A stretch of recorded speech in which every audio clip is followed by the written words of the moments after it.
evening, everybody. The next talk is on these aren't the APTs you're looking for. We will be hearing about the bad guys on the internet, how they are behaving and how they are changing their behavior when we look at them to improve the defending against them. And here we have Inbar Ratz and Gadi Evron. I hope I pronounced it correctly. Who will give us an insight there. Stage is yours. Thank you.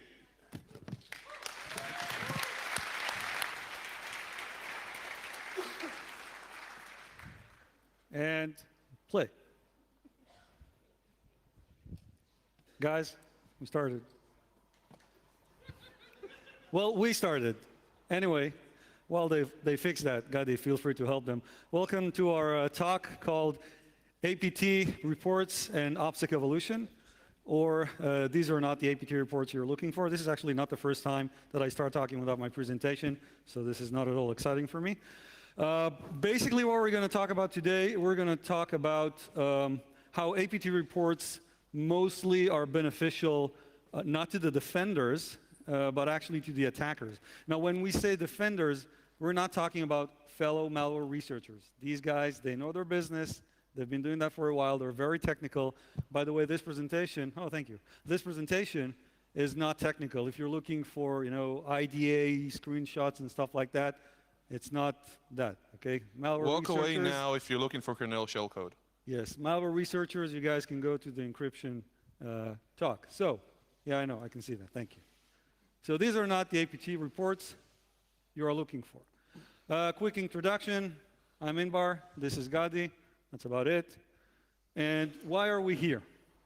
So I use my time without the presentation to say that we want to simplify the attack process, okay, and demonstrate the evolution of various actors over the years and suggest ways to close the gap.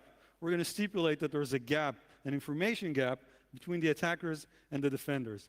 And while I let Gadi start, there's just a little tradition that I have over the years. I'm going to take my shoes off. It makes me feel more comfortable. And it started with David, with Kaspersky. He'll be watching that. So David, this is for you. Let's everybody watch Inbar take his shoes off. You can he's hiding behind the podium. So a little disclaimer, we're Israelis. So last year when I was talking with Tillman, I interrupted him, we talked together, but essentially I need to do a disclaimer that as Israelis, we interrupt each other, we're not actually fighting. Okay, as a disclaimer, just so you're ready for that. Or at least that's the story. That's my claim, and I'm sticking to it. So let's tell you a little bit of a story. We're going to get into several stories and several examples about APTs and their evolution, how we can counter that, as we believe we should. But before that, a couple of examples for what we are, essentially what got us interested in doing this talk. So we always had malware. That's the beginning of cyber. We can agree to that. But then we had APT1.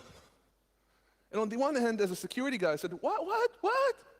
I know this is happening. Why is this such a big deal? Why is it in the press everywhere? But APT1 was cool. It was the first time that an attacker, a threat actor, was fully compromised. They showed everything. APT1 with their pants down, essentially. They even showed a picture of their offices. That was pretty awesome. And it changed how we see things, because now we actually had proof this was going on. And it actually affected the bad guys. But they were not alone. They were not alone in finding out their entire infrastructure is now gone, and what are we going to do now? Oh my God, it's going to take us a year and a half to come back and build back our entire infrastructure, and all our new Trojan horses are gone, and the vulnerabilities and everything. But then there were also other campaigns. Stuxnet, as compared to Flame. Stuxnet was very tight. Bigger than most malware, I guess, but that's debatable. But essentially, it was 500K. Modular, built for a specific target, very much about OPSEC. It was all about the centrifuges in the Iranian facility. And then on the other hand, you have Flame. It's huge, 20 megabytes. Everything you can imagine, all the modules, all the vulnerabilities, everything that can possibly go wrong when the threat actor loses this specific campaign, this specific Trojan horse, is now done. Just try to imagine, if APT1 was affected badly, at least according to Mandiant, where they had to replace their entire infrastructure, their entire tool set, as far as we know, I wonder, we don't have any information, but how did the Flame guys act? 20 megabytes. It's insane. So how do people evolve? How do they cope with that? How do other threat actors react? So we can see a few examples. For example, Gauss. It was a scaled operation, but the example Kaspersky gave was very target specific. It would only open on a specific machine. They couldn't open the encryption. It was pretty complex technically. I don't get it. Maybe you would if you read the report or read it. But it was pretty interesting. APT3, Perpy, depending on the name you like. We recently responded to an incident response with APT3. And much like many other types of APTs, they first now put a dropper down, do their thing, and then use their heavy tools, not to lose their tools immediately as they enter the network. You've got Rocket Kitten. Tillman and I did the talk last year. Since then, Trend Micro and Checkpoint and other people came in and talked about it as well. And essentially, they used an off-the-shelf tool, Core Impact. Everybody with their own OPSEC, with their own calculation. Now, Inbar. So let's cover OPSEC in 60 seconds. What is OPSEC?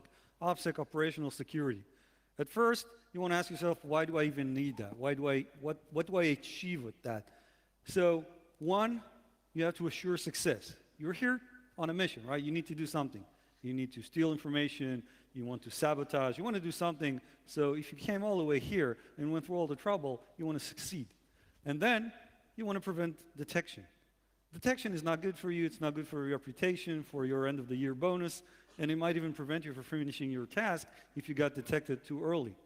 And last but not least is this thing called attribution. Attribution is, well, it started as a serious thing, not so much. We're going to come back to that later. But you would like to not be identified if you do get caught, because sometimes you do get caught.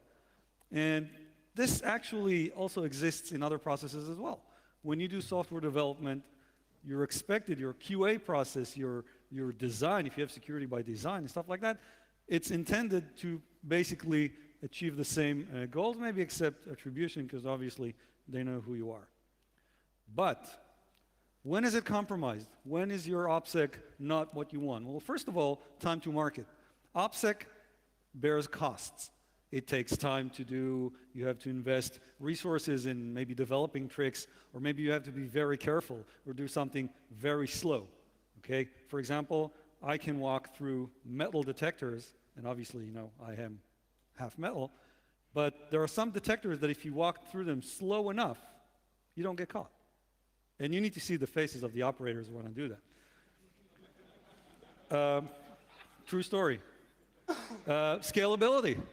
Sometimes in order to be able to scale up your operation, you're going to give up some principles. For example, what happens if one sample gets caught? Well, there are going to be many others, and they are going to be looking for them, so that's something that goes away. And of course, ease of deployment. Maybe you want to use the same CNC infrastructure. Maybe you want to use the same distribution channel. If your distribution channel gets compromised, then now you have a big problem. And what we're basically saying, and this is a generalization, by the way, the entire talk, it's a generalization. So yes, there are always contradicting examples, but we have a storyline which we're trying to follow. So if you want to tell us that there is a contradicting example, you're probably right. Come tell us later. Most of the APT reports represent some sort of an OPSEC failure. Someone got caught, and someone managed to discover what happened there to a certain degree. So what we're trying to say here is you need to know the enemy. Now, as a defender, you don't always know the enemy, because when APT is being created by nation-state actors, they don't really share their failures with you. You end up reading APT reports. So what we're trying to do is trying to figure out what the other guy thinks. Now, we do have one good example, the hacking team. I hope there's no one here from that nice company. Well, they got caught, and not only did they get caught, but their emails were leaked as well. And we actually have information. We have their emails, and as the report says, their primary concern seems to have been not getting caught again, which is understandable because it's kind of bad for your business. But when it comes to nation-state actors, we don't have that information, So we're going to try to figure it out. That's just, for the record, we didn't really emphasize it, a Citizen Lab research blog quote. Yeah, this is thanks to Citizen Lab. And we're going to try to sort of reverse engineer the thought process of an attacker. And here's a problem. Many APT reports suck. Now, when I say suck, I am trying to be provocative because I've learned that that's sometimes a way to achieve things. Inbar, didn't you write an APT report? DVI cover, what? Didn't you write an APT report? I did. It was one. I think a co-author is here, I'm not sure. And then I stopped. Didn't you present one here? I may have. You may have. I may have. You may have. Okay. So what's wrong with APT reports? This guy, he's a commentator. He sits up there and he tells you what's going on in the game, right? And an APT report or a malware research is a lot like you telling me how good the other guy is, right? Look at this most sophisticated attack platform. Look at this amazing deployment technique. Look at this amazing rootkit. And it's very nice, but as a defender, if I'm not a malware researcher myself, that's not useful to me. APT reports are commonly very long. Some of them are as long as 60 pages long. And in those 60 pages, there is so much technical information that sometimes you just don't know what to do with that. And many APT reports that we see, the public ones, they're not full. The ones that we see are intended for PR purposes. And the full reports are only shipped to some maybe paying customers, or maybe there's not even a fuller version than the one that we see. And as a result, there is an asymmetry. You're horrible. I see not everyone gets it. Asymmetry. He's calling me fat right now, just so we're clear on what's going on here. No, I called you bold. So, there is an information gap because the attacker can use all that malware research stuff. So, the information gap benefits the attacker, but not just the attacker. Everyone learns because all the other actors are reading the same reports. And even though this talk is about APT and nation-state actors, we'd like to remind you guys that the malware writers that work in the cybercrime world, they also read the reports. And actually what we're seeing whenever there's an APT report out, the technology is leaking to the criminal world. And that makes APT reports actually free QA for the attackers. So sometimes you can see lessons learned, right? The APT1C2 infrastructure was huge. Parts of it, like big parts of it, were registered with the same name, same email address. You might remember uglygorilla@163.com. But the Turla malware used a very sophisticated satellite downlink hijacking through ISP to inject packets that could be received without actually exposing the location of the destination. And then we had learning in progress. So they're learning, but they're not done yet. So Stuxnet and Duku and Flame, they all share the same code. All reports clearly show that. And guess what? Duku 2 is still using large parts of that framework. Now remember, we talked about OPSEC. It's a lot of time and money to develop such a thing, so you do try to use whatever you have left.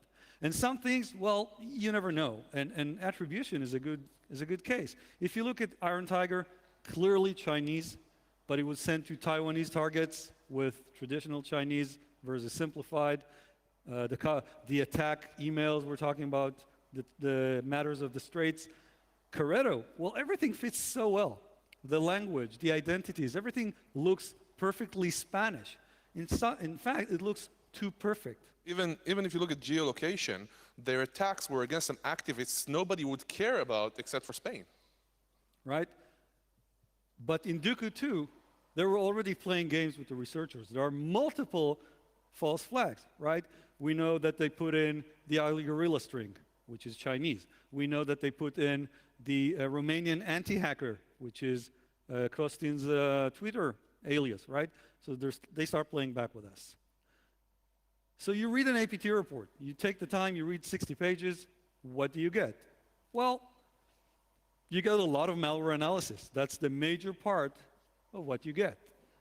After that, you get a little bit of IOCs, indications of compromise. right? And they will be about the malware. That's actually actionable intelligence. But not all samples go on multiple targets. So you look at the C2 infrastructures, you get domain names. And that's also actionable, but with the development of OPSEC, these stopped being shared across campaigns. So the long-term value of each of these IOCs is very small. And at the end, if at all, there's very little about the attack vector, how the attack was actually facilitated, how did it all start, and what was the attacker objective? What did they steal? Because you really want to know what they were doing there. It's nice that they hacked this company, but what were they looking for?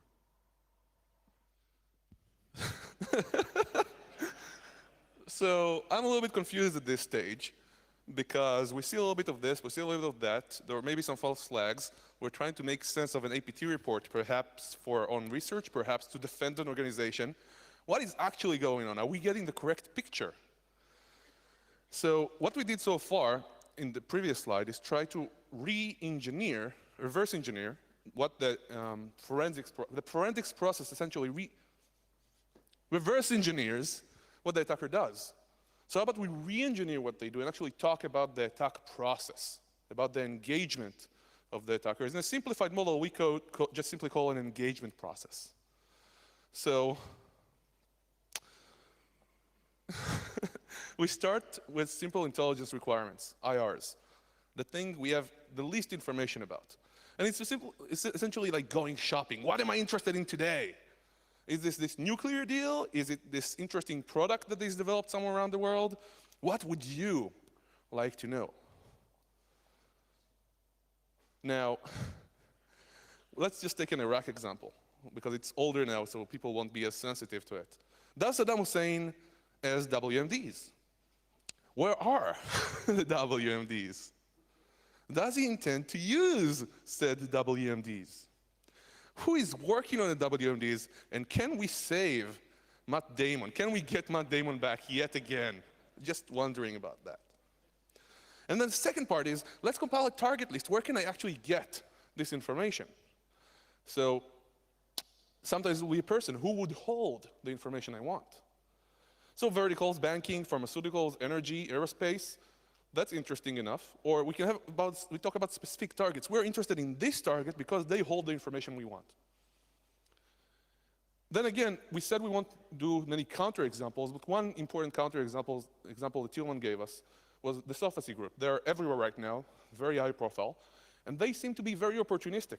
They don't seem to be working with any specific IOCs. It's like they find information and then try to sell it. So not everybody works according to this model.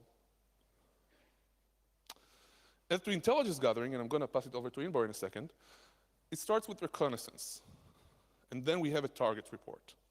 Essentially, we're trying to figure out what's going on, what can we find out, how can we get in, and then get all this information in an organized fashion. Inbar? So the target operation is basically everything you need so you can do your job, okay? And once you have that, you can start acting. And you do that by attack plan and execution. And this is an iterative step. You start by an attack plan. This is how I intend to plan. Let's say I want to send an email, or I want to use force scanning or SQL injection. I choose some technique. And for that, I need to choose my tools, right? Sometimes I will use off-the-shelf tools. Obviously, this is a very large shelf, as we've all learned. Sometimes I will customize. Sometimes I will write something particular for this target. Sometimes I'll just take somebody else's malware and make small adaptations, right? When you do that, you get these examples. Let's look at two, Stuxnet and Gauss. Stuxnet, as Gadi mentioned before, was very targeted. The code that was there was meant to deal with PLCs of specific vendors doing specific things. That thing had absolutely no use anywhere on the planet, anywhere else, right? And Gauss, it was a big multifunctional tool, but there's still one mystery that no one managed to solve.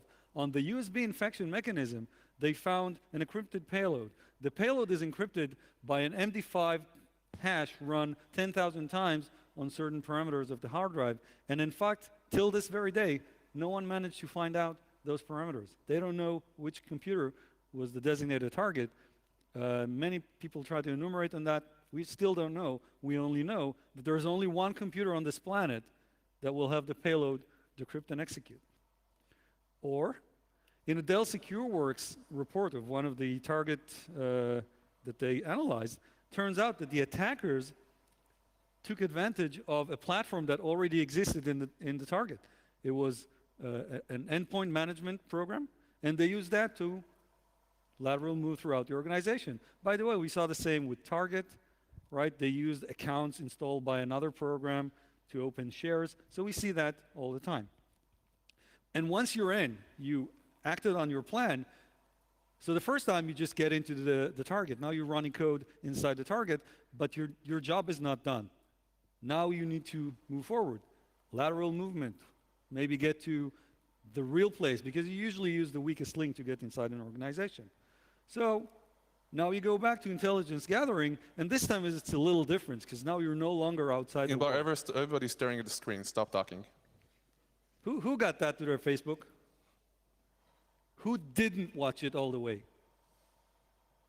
Really? Okay. So we're going to save, that's a minute 40, but when you're inside the target, things look different. No, just kidding. We wanted to do that, but copyright and 2 more minutes of your life. Intelligence gathering is different now because now you're inside the target. And the target has all sorts of defenses. So your OPSEC gets revisited, right? You need to map the target's defenses. What are they using? Do they have an AV? Any peripheral devices? What are they using? Any sandboxing? Now, the interesting thing about this is when you think about intelligence operations, you think about your target. What am I going to face? Am I going to face an IDS? Am I going to face something else? I need the clicker. You talk the clickery thing. Okay. There we go. Didn't say please, though. Please? Okay. So essentially, originally you would say, what am I facing? Then is it a threat to me? So for example, they may have a security control and you wouldn't care about it because it wouldn't stop you. But then things started to change. You would start saying, these antiviruses, for example, may not threaten me and I can bypass them, but they have an entire home base, the back end, where they can go and later on threaten me. Quiet signatures, whatever it is that is written about right now, they can essentially find me after the fact. So that's a threat. I have to take different antiviruses as a threat now. That changes everything. But it's still not good enough. Look for other players. Think about it. There's another player on the machine, and Regin is a very good example, when Kaspersky even called the computer they found it on an APT magnet. So now, am I supposed to think about looking at the computer and saying, which other nation state / criminal organization / whoever it might be has some tools installed here already, and I need to collect intelligence on that in retrospect, or wait and analyze every system I go to? That sounds like a little bit too much work. But it's something that, depending on your OPSEC, you're going to have to face now. Then the last thing is, really, but really try to hide your identity. Unless you're some of the Chinese group, and then you don't care. So we have a few examples.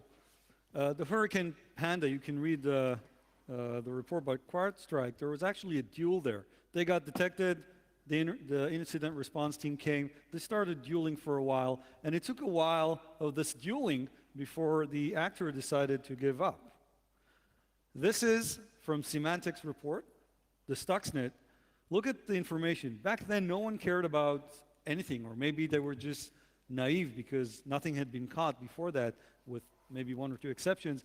Here you have the compilation times of all the files used inside the target, and then you have the infection time. Now, aside from the fact that, as you can later see in Kaspersky reports, the compilation times are used to determine the attribution, this gives you a lot of information. This tells you how long it takes them from the creation of the file to the deployment. That will tell you about their attack operation. Does it take a minute, a day, a month? You can learn a lot from that. So we have other examples. Actually, just one thing is, if you look at Duca 2, you can see they started to randomize that. They started looking at forensic analysis as a threat to their existence, which goes back to the previous slide. So obviously, the threat actors evolve, right? We have use of previously existing tools or integral tools of the operating system, because you can't sign on those. They're going to be there. So you don't need to deliver anything. You don't need to worry about deployment, encryption. You land there and just use like PowerShell or AT or ipconfig. And Dooku 2, and we keep reminding that sample because it's very impressive, they had this huge leap forward. It's a revolutionary deployment mechanism. They actually, the lateral movement was done in RAM only. They only used several vantage points, computers that they were sure that they would maintain command of, and everything else was running code in RAM. So if that machine rebooted, then the superior computer could reinfect it from far. But that changes everything about how you act inside your organization. So another aspect which people usually don't talk about when it comes to APTs or other types of operations is their retreat. We often talk about dismantling, but we don't talk about the folding action, the foldback. And we can see some examples over time. Costin Ryu spoke about this a few times. For example, Red October, they dismantled their operation after the publication. It took them a little bit of time. Damask, Caredo, there was a blog at Kaspersky, and 4 hours into this blog publication, they were gone. And Kaspersky didn't even say anything. They gave their own name, Damask. And within 4 hours, their entire infrastructure was gone, as far as I know. We can talk to Costin about that. And Dooku 2, they didn't even wait. They hunted the vendor. They went into Kaspersky to try and figure out what's going to happen. Maybe they had other reasons as well, but it shows an interesting story. Of course, there are counterexamples. Again, we don't give many of these, but some of these guys just don't care, like APT-12, Gaza Hacker Team. I believe that Rocket Kitten from last year, they're still alive. They don't give a shit, forgive my language. They just don't care, or they don't know, or they don't have the operational capability to even know, hey, there is a security conference called CCC. Let's go watch if we're being compromised. So with that, we would like to take the methodology we built about how the attacker worked, what we re-engineered about their tactics, and try to look at the defender side. Now, because of the limitations we have of information in forensics and the reports, this is a little bit difficult. This is a work in progress. Maybe you can help us out. Maybe we can build it to be better, which is the entire idea of this talk. So we're working by problem, takeaways, and action for each one of these issues. So first of all, the intelligence requirements. We do not have enough information about the attacker objectives. If you remember the graph from earlier, that was the least amount of knowledge we had about any attacker, or most attackers. And essentially, the understanding here is they are kind of stalkers. If in their information requirements, they know they're interested in something you have, they're not going to give it up. And if they like you, they like you. You know, you might wake up and say, squeezy. Squeezy. Actually, there's one example for that. You can see it this report presented at RSA conferences, RSA conference by Phil Dell. Burdett did that at RSA this year from CrowdStrike. Yeah, from Source. Yeah. I guess I'm too tired. From Dell SecureWorks. There we go. So you can see that there was some battling going around there, and then the attacker lost. And then there was a quiet weekend, but when the weekend was over, they came back with new tools. Why? Because they had an objective. They had things that they needed to bring over, and just the fact that they got detected once does not mean that they're going to say, okay, forget this guy, let's go somewhere else. There's an interesting issue discovered here, which Phil usually writes about, which is they will escalate as needed, meaning they may use pretty lame lateral movement tools and then escalate as they find opposition. Right? So the second takeaway we have is that stealing data is just one of the options. And I believe everybody remembers when this happened, and many in the industry started saying, what? How did this happen? It is huge. Now again, just like APT1, coming from a security background, I said, yeah, it's just another hack. Naturally, from their perspective, it was a major issue. Naturally so, as they should take it seriously. And I feel sorry, and I would help if I could. But the main point here was, there was a risk. And that risk was, what might happen once they have a foothold inside my organization? And everybody is used to thinking, mostly, about data theft. They kicked the body here. And that is something we need to take into consideration, essentially actions. There is a classic tool in security management called risk assessments. Usually, it's a useless tool. It's a huge document, 200, 600, 2,000 pages. You write down for regulation, throw it away at some point, or you need just to click the box. But risk management is meant to be used and used correctly.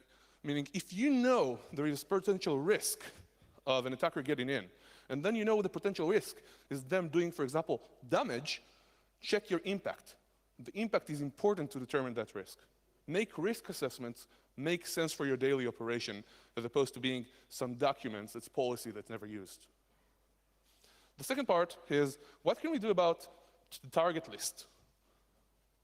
So first of all, our problem is we don't have time-sensitive information. We can't really determine a pattern.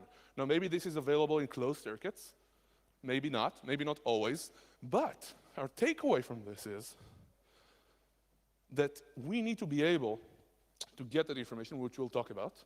But more than that, if you have a similar target to you being compromised, or you're using similar technologies or platforms, take note. Don't wait to be attacked, or for an organization just like yours to be attacked, for you to take note and start doing something about it. So if you guys follow Brian Krebs, then you know that right after the Target breach, every other week there was a new piece about this was breach, and that was breach, and this was breach. And the thing is, the first moment that there was a Target breach and they stole credit card numbers from point-of-sale devices, everyone who has a point-of-sale device should have said, oh my God, I could be next. And instead of actually going and making a big effort to see if they had already been compromised, everybody was just sitting and hoping that their name doesn't come up on the following week. Which brings us to another tool in classic securities that's been ignored, and that's essentially the threat assessment. Threat, it depends on how you define it. Some definitions go as far as threat equals intent plus capability. So now we know they have a capability, but we also know about the intent. Not necessarily against you, but we know this has happened. It should change how we operate. This is based on intelligence. We may not have exact intelligence, this guy is trying to get us, but we have intelligence out there now. Somebody is doing this. And more than that, they may be doing it to people similar to us. Now, when it comes to the cyber engagement cycle, or so we call it, the cycle of the 3 repeating steps, we decided that we're going to change a little bit the format, and we're going to treat all 3 steps together, but we're going to divide it into 2 stages, the pre-engagement and the engagement itself. Now, pre-engagement is when everything still happens outside of your organization. The problem is twofold. One, publicly available sensitive data, anywhere from complete employee lists, network sketches,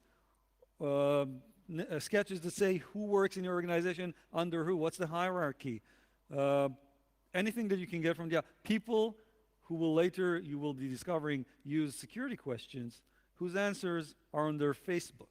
Okay, that also happens. And the second problem is lack security awareness, which in turn allows probing. Now that probing can happen in 2 ways. The first one is the one we all know.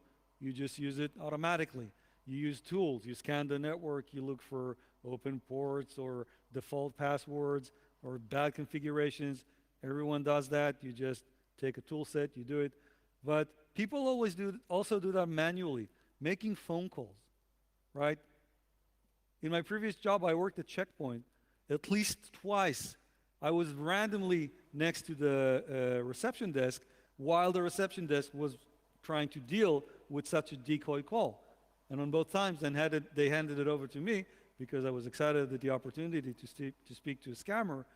And you start asking them a question, and then they hang up. But this actually happens.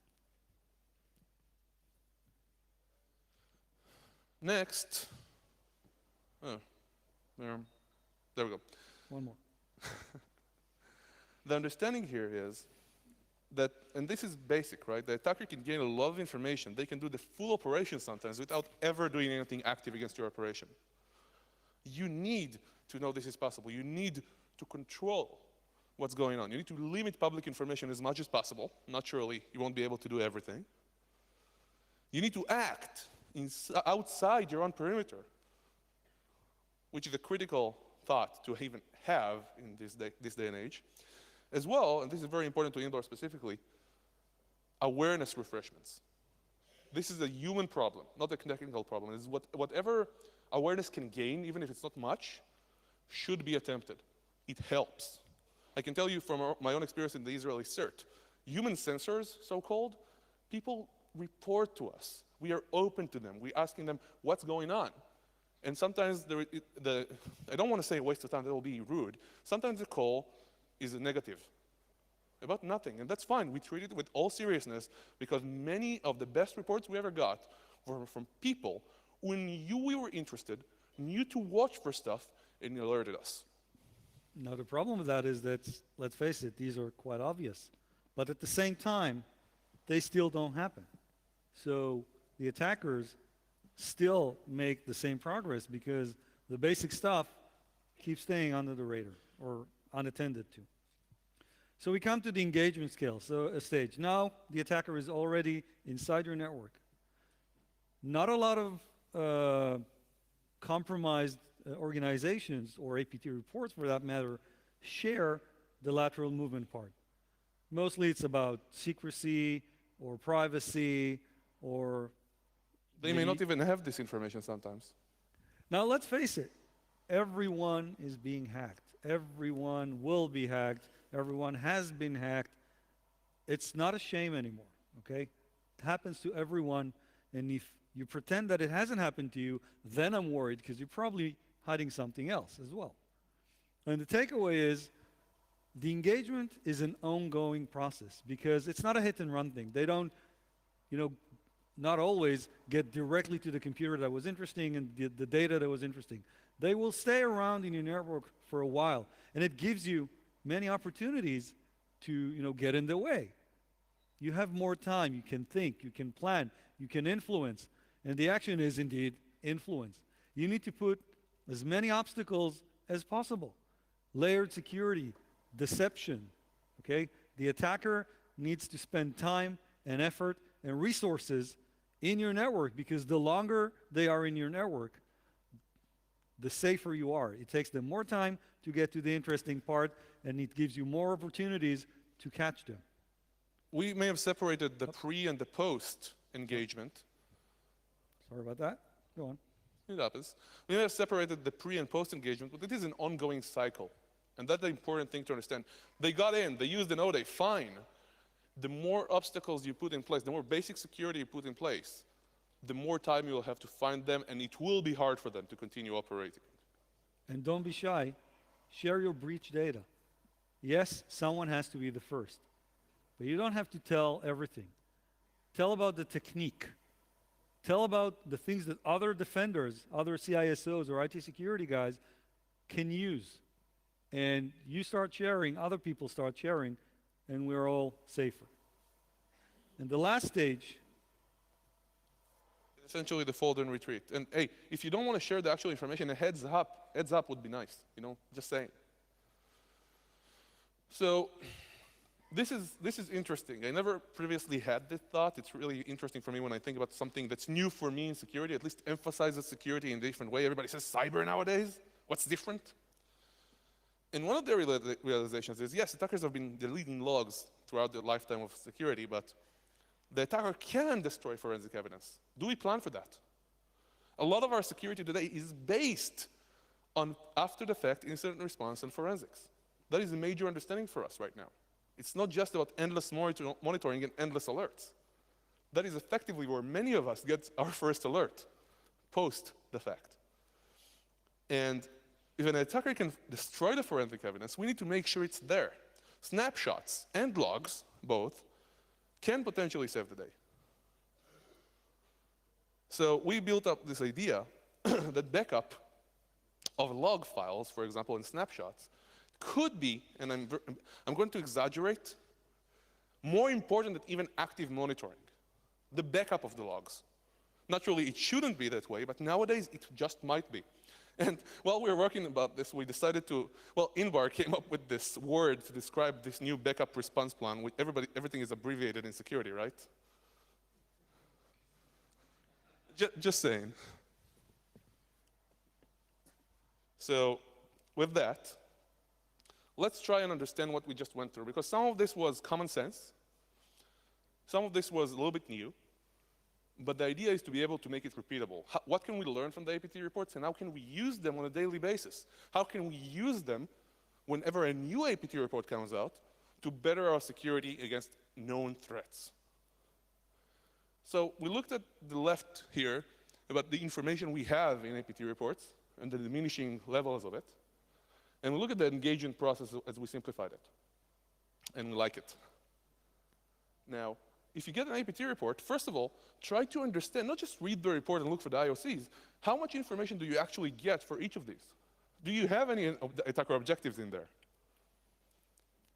You know, when you talk about the targets, usually, maybe if you're lucky, have the verticals, pharmaceuticals, whatever, aerospace. Once you're through that, it's easier for you to go to the re-engineering process and say, let's look at how the attacker works, the engagement process, try to put the data in there, and to do what we just did. What are the takeaways specific to this report as far as intelligence gathering goes? What are actions I can actually take based on this report? Based on what knowledge I have, the scope of the knowledge, the relevance of the knowledge from the APT report. And the key part of this really is we need to demand better APT reports that are actionable. Now, we have one more problem. We don't actually have a solution for that, but we thought it was important enough to note it. It is something that we call the decline of shame. In the beginning, like we said, you didn't really want to be exposed. Attribution was a huge risk for you.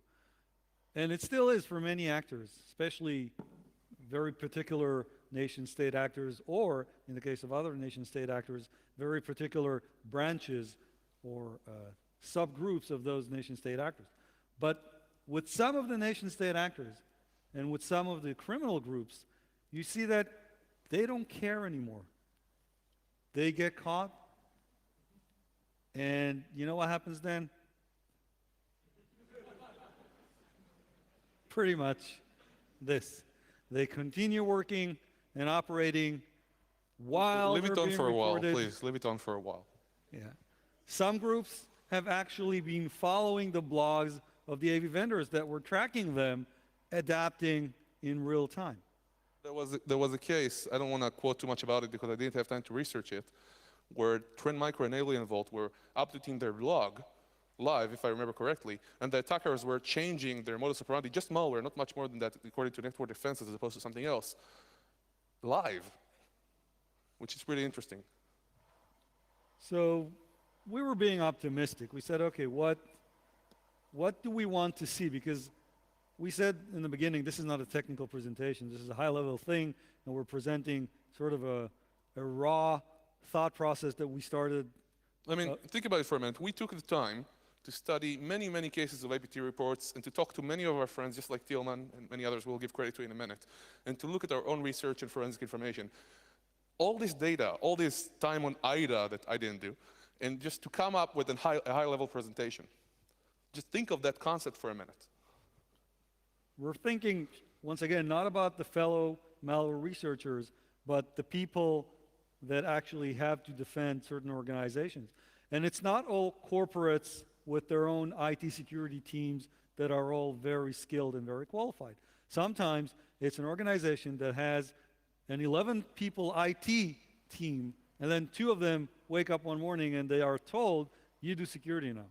This is reality. I've talked to more than one customer that has that happening to them. So we would like to see better and more actionable APT reports. We need, and when I say we, it's not just Gadi and myself. It's the community. It's the poor people that need to protect organizations with the knowledge that they are being attacked all the time. We're not saying that all APT reports suck. Some of them are very, very good. We're just saying nowadays, most of them are just for PR, and that is hurting us. It's helping the attackers. It's the attackers QA. We would like to see better reports for us. for more vendors. They need to be more actionable. If I am the CISO of an organization, there should be something there that I can use, and I want to be at a better place after taking the time to read one of those reports. And we need earlier breach reports. Like Gadi said before, give us a heads up. It's important to understand that maybe there's a new trend going on.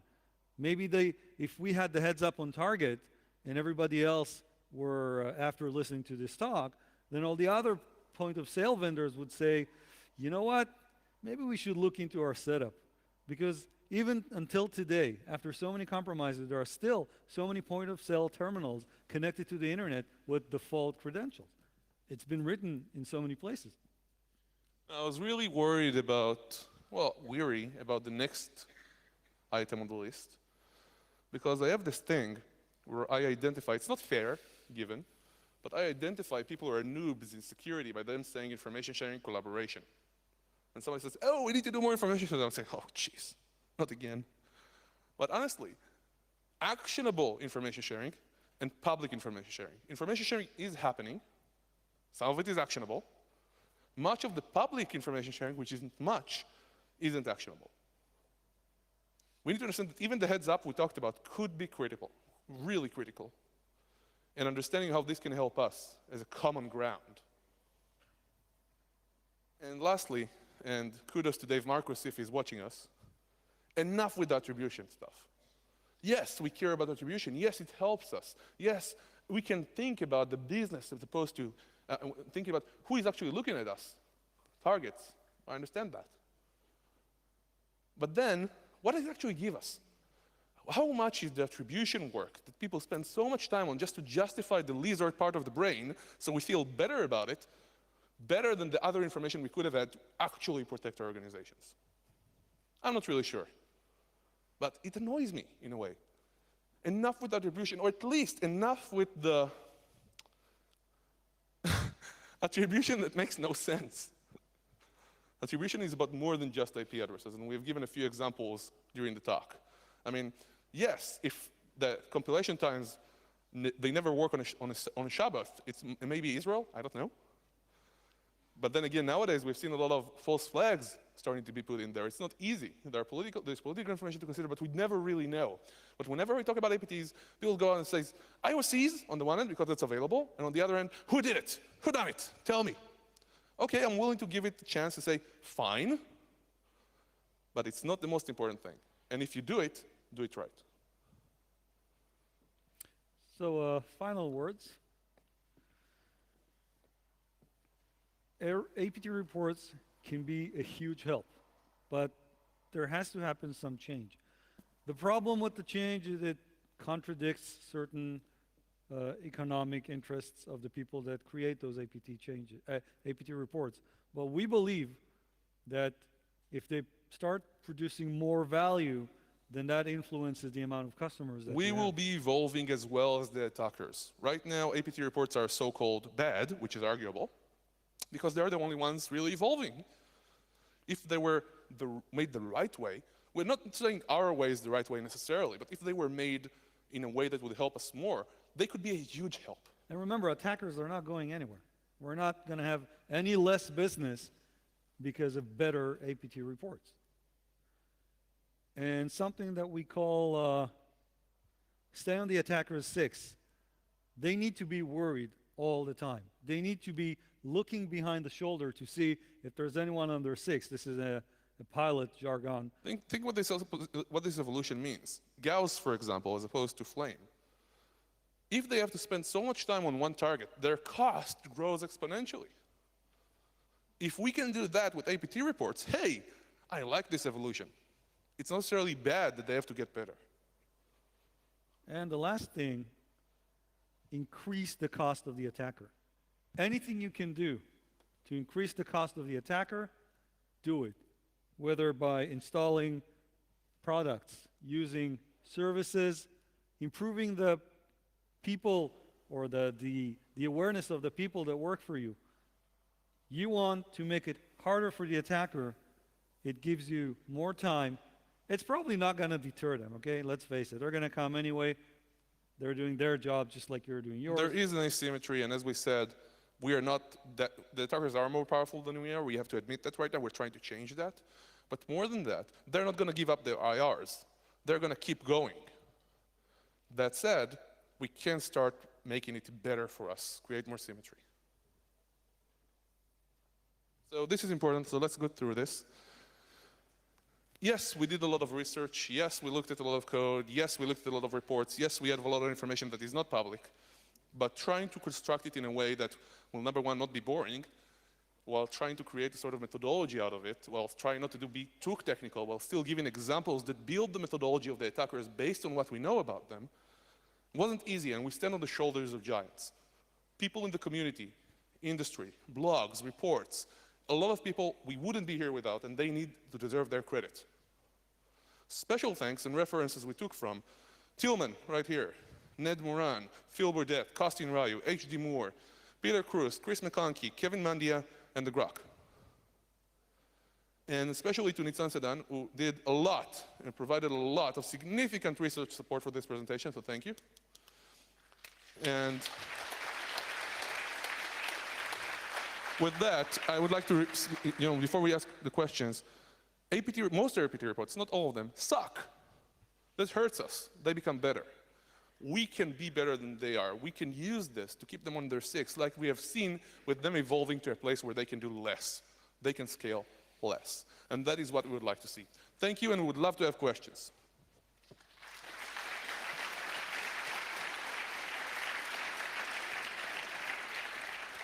So thank you, Inbar and Gadi. We have a question from the watchers on the internet. Hi, so the question is, what is the state of APT response across industries, and which industry do you think is most vulnerable now? This is C, so I'll just say, oh shit. Okay, I'll try to respond. I think APT response, there are a few organizations out there that are extremely good at this because they have decent security.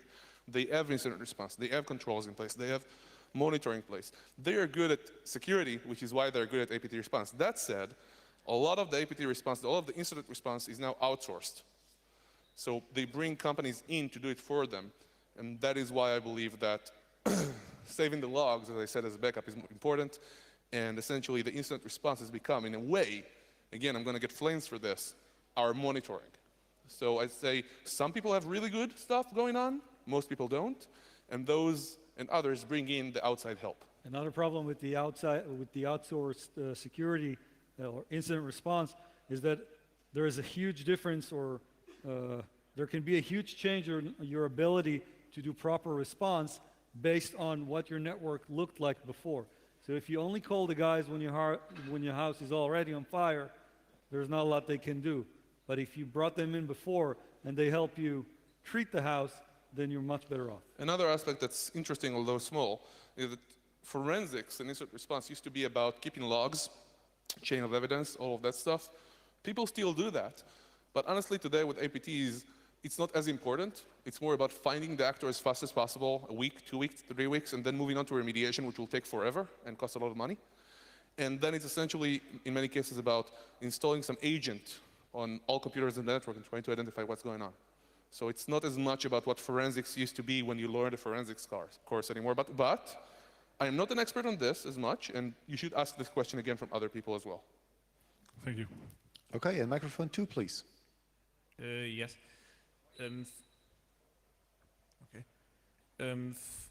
First, I'm not really sure if this is the correct audience for your talk, because at least I suspect that most people here, when they build a network and when they're already trying to make it as secure as they can, even without considering a special attacker or a special type of attacker, or considering what information an attacker might try to get, because they'd probably try to make the system as secure as possible as is.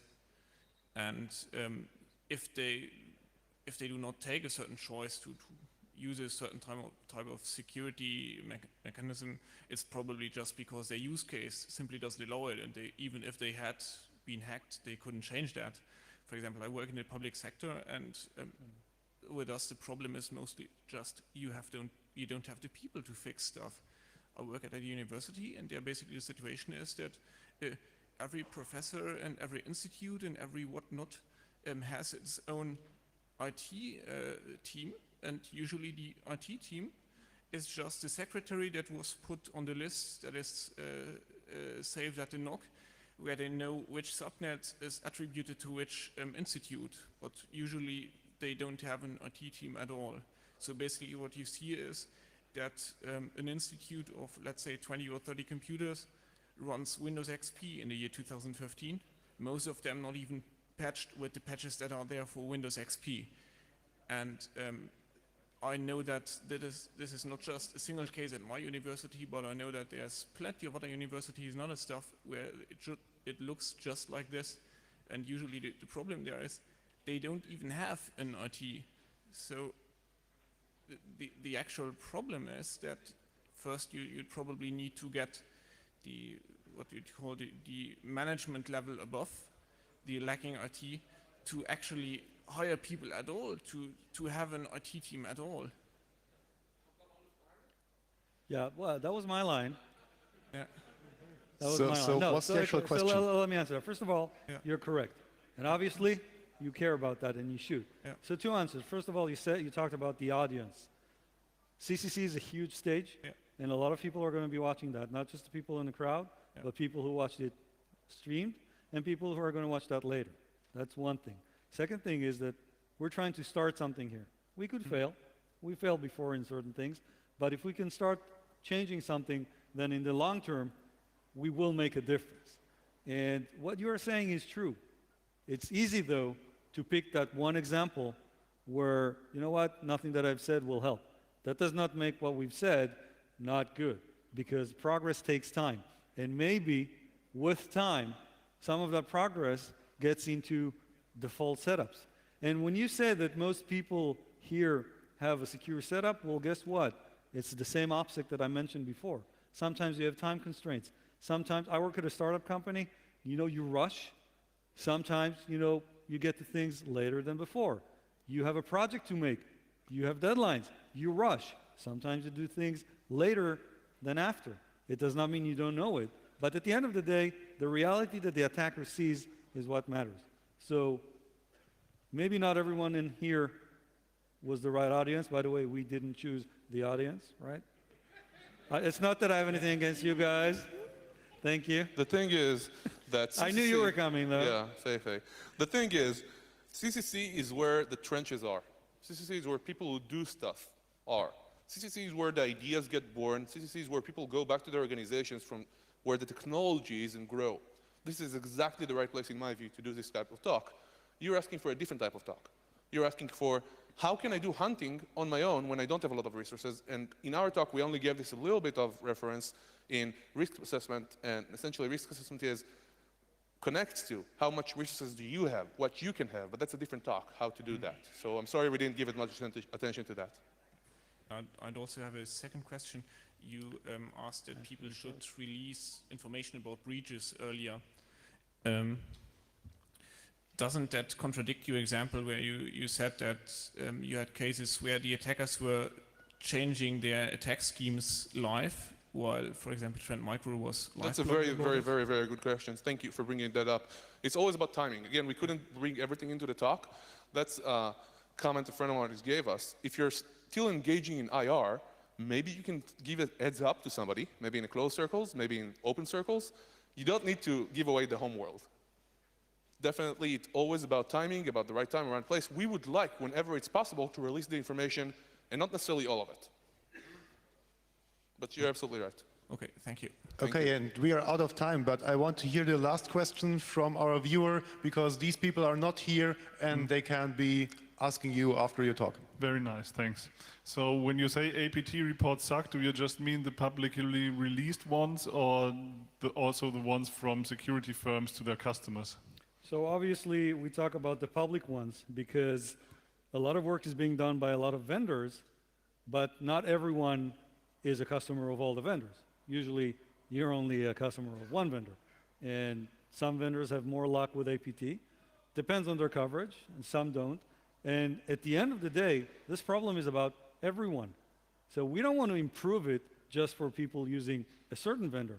We want to improve for everyone. And yeah. Kumbaya. Thank you very much. Thank you.